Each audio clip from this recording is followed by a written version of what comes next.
Je voulais vous faire part aussi pour finir cette formation, cette mini-formation, des sources que j'ai utilisées.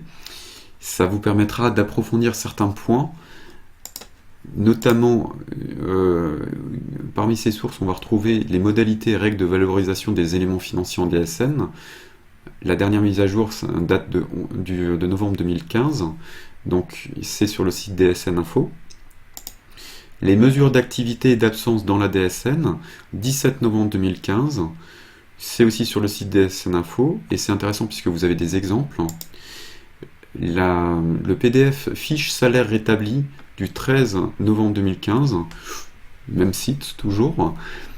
Celui-là donne vraiment de bons exemples sur les différents cas que vous pouvez rencontrer par rapport au salaire rétabli. Et le guide DSN, donc le guide DSN de Sage, qui est beaucoup plus synthétique, mais qui peut suffire dans la majorité des cas. Je vous montre par où on peut le retrouver. Quand vous êtes dans la paye, vous arrivez par défaut sur Accueil.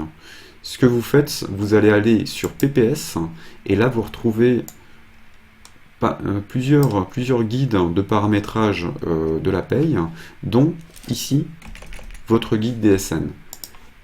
Et dans votre guide DSN, la majorité, alors là j'étais justement sur la liste dont on parlait avant des indemnités, des primes et gratifications et indemnités versées de la page 20 du guide, et vous retrouvez, la plupart des notions que vous retrouvez, ça va être des notions qui sont liées aux variables de paye dont on parlait avant, et du coup qui sont liées aux deux sous-onglets qu'on va voir par la suite, les sous-onglets paye et cotisation, donc ces deux sous-onglets.